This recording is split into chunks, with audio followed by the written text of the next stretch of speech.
नवकेसरी गुणातर करू आम्ही पुन्हा त्या सिद्धांतावर आम्ही ठाम आहे आणि त्या अनुषंगानं सातारा जिल्ह्यामध्ये हृदय पिळवटून टाकणारी घटना घडली।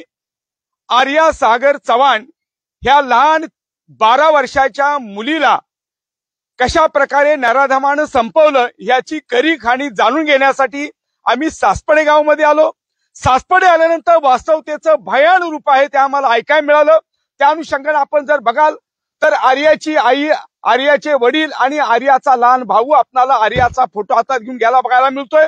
खऱ्या अर्थानं त्या नराधमाला कोर्टामध्ये सादर केलेला आहे आणि आपण बघू शकतो की आता न्यायालयामध्ये ही केस आहे, तरी पण देखील आपण बघू शकतो की महाराष्ट्रामध्ये ह्या घडलेल्या घटनेनं संपूर्ण महाराष्ट्रभर त्याचा पडसाद पडत असताना सदर जो आरोपी आहे तो आरोपी कशा दृष्ट प्रवृत्तीचा याचं मृत्युमंद उदाहरण मी तुम्हाला सांगतोय। 13 वर्षापूर्वी 12 वर्षापूर्वी जी घटना घडली होती, जी मुलगी ज्या मुलीवरती अतिप्रसंग करून तिला मारण्यात आलं होतं, पाण्यात बुडवण्यात आलं होतं, तिची आई सुद्धा या ठिकाणी बघायला मिळतोय। मित्रांनो, ही घटना पहिली नाहीये, यापूर्वी अनेक घटना घडून गेल्या होत्या, तरी देखील मात्र जो नराधम आहे तो नराधम मात्र वेळोवेळी जर त्याला सावरलं असतं तर त्याचं कृत्य आणि अशा प्रकार वाढत गेले नसते आणि त्या अनुषंगानं त्याला मरेपर्यंत फाशीची शिक्षा झाली पाहिजे। यासाठी रॉयल कारभारी ग्रुप महाराष्ट्र राज्य यांचे संपर्क प्रमुख या ठिकाणी आपल्याला सूरज पाटोळे आलेले आहेत, त्यांचे सर्व सहकारी आपल्याला बघायला मिळत आहेत। खऱ्या अर्थानं महाराष्ट्राच्या विविध भागातून जवळजवळ अनेक लोक आहेत या प्रकरणाशी जुडल्यामुळे प्रत्येकाच्या मनात भावनेचा आणि वेदनेचा महापूर होत असताना सर्वप्रथम मी तिच्या वडिलांकडे जातोय। तिचे वडील माझ्याशी जोडले आहेत। दादा, ही घटना एवढी भयान होती, आपण लोकांना मदत केली आणि मदत केलेल्या द्वेषावरून आपल्या मुलीवरती हा घाला केलेला आहे। आता नराधमाला कशा प्रकारे सजा व्हावी आपली काय मत? त्याला फाशीची किंवा मरेपर्यंत शिक्षा त्याला व्हावी पाहिजे। काय वाटतंय की पूर्व ह्याच्यातून हा हिने जे कृत्य केलेलं आहे यापूर्वी बी हे कृत्य केलं होतं, वारंवार अशा प्रकारची ही दुसरी घटना आहे, काय वाटतं? तिनं पहिल्यांदा काय केलं तर 9 वर्षाची मुलगी होती, 9 वर्षाच्या त्या मुलीवर अत्याचार केला होता।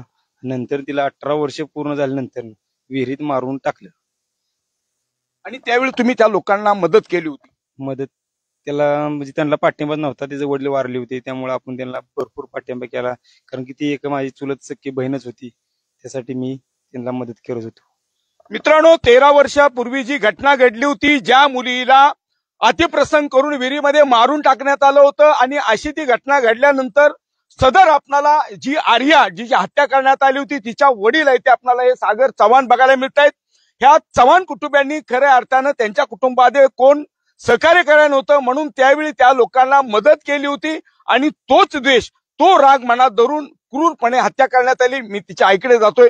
ही आई आपण बघू शकतो, आईच्या डोळ्यातली आसू आहेत ती मात्र थांबत नाही आणि आपल्या लहान निरागस निष्पाप चिमुकलीची हत्या झाल्यानंतर संपूर्ण महाराष्ट्रावरून पडसाद होतोय।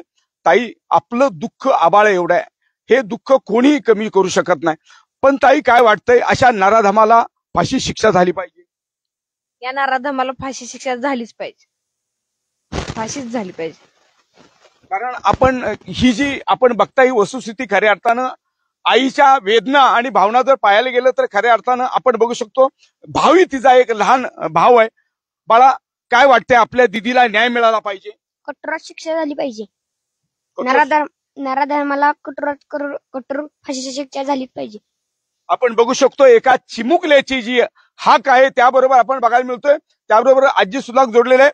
आजी, ही घटनेनं संपूर्ण महाराष्ट्रभर खऱ्या अर्थानं दुःखाचं सावट पसरलेलं आहे आणि वास्तव जाणून घेण्यास आम्ही या ठिकाणी आलो। ह्या नराधमाबद्दल काय सांगा? फाशीची शिक्षा झालीच पाहिजे।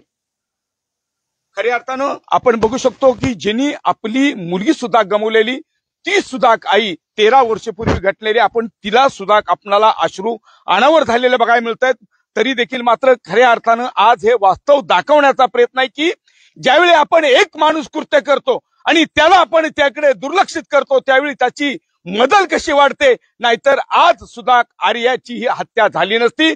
वेळेत त्या नराधमाला जर शिक्षा भोगावी लागते आणि त्याला त्याच वेळी शिक्षा दिली असतं हे कृत्य वाढलं नसतं। 13 वर्षी जी घटना घडली होती त्या आपल्या मुलीचं नाव काय होतं ज्यावेळी ते आपल्या मुलीला मारून टाकले? निकिता राजेंद्र पवार. निकिता राजेंद्र पवार हिची 13 वर्षापूर्वी आपण 2013 ह्या जो कालखंड, ह्या कालखंडामध्ये हत्या करण्यात आली होती. त्या नराधमानं तिच्यावरती पाशवी बलात्कार करून तिला मारण्यात आलं होतं.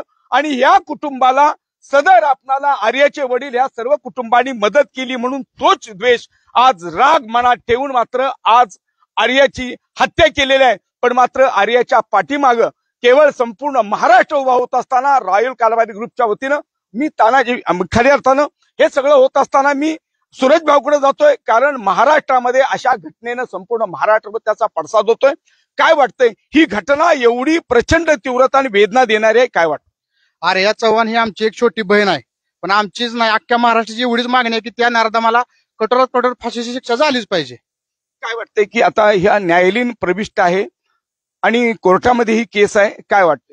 कोर्टामध्ये केस गेले असता आमचं वकील असणे सर्व वकिलांना एवढीच मागणी आहे की तुम्ही त्याची वकीलपत्र घेतलं नाही पाहिजे, ही आमची मागणी आहे आमच्या रॉयल कारभार. महाराष्ट्रामध्ये अनेक घटना घडतायत अनेक प्रकारच्या, पण मात्र ही घटना आहे ती संपूर्ण महाराष्ट्राला वेदना देणारी घटना आहे. आणि अशा लहान निरागत चिमुकलीवरती असा प्रकारची घटना घडते. जर पहिल्या वेळी त्या आरोपीने जी केली होती, कृत्य केलं होतं, त्यावेळी जर त्याला योग्य सजा मिळाली असती तर आज हे पाऊल उचललं नसतं. काय वाटतंय आपल्याला? आपण जे बदलापूरचं प्रकरण बघितलं अक्षयचं, तर त्याला जशी शिक्षा दिली तसेच आमच्या ह्या आर्याबद्दल जी घटना घडल्या ना, तर तशीच शिक्षा या सरकार देईल अशी आम्हाला एक खात्री आहे. कारण की मुख्यमंत्री असतील, उपमुख्यमंत्री असतील, आपल्या या जिल्ह्याचे पालकमंत्री असतील किंवा आपल्या कराड तालुक्याचे आपले आमदार मनोज घोरपडे असतील, आम्हाला 100% विश्वास आहे की हे आपल्याला न्याय मिळवून देतीलच.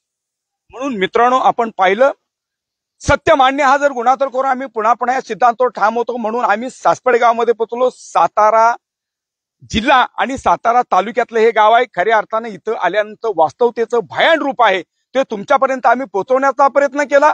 खऱ्या अर्थानं बातम्याच्या अनुषंगानं विविध रूप समोर आली होती, पण वास्तवतेचं खरं रूप काय आहे ते आम्ही तुमच्यापर्यंत पोहोचवलं.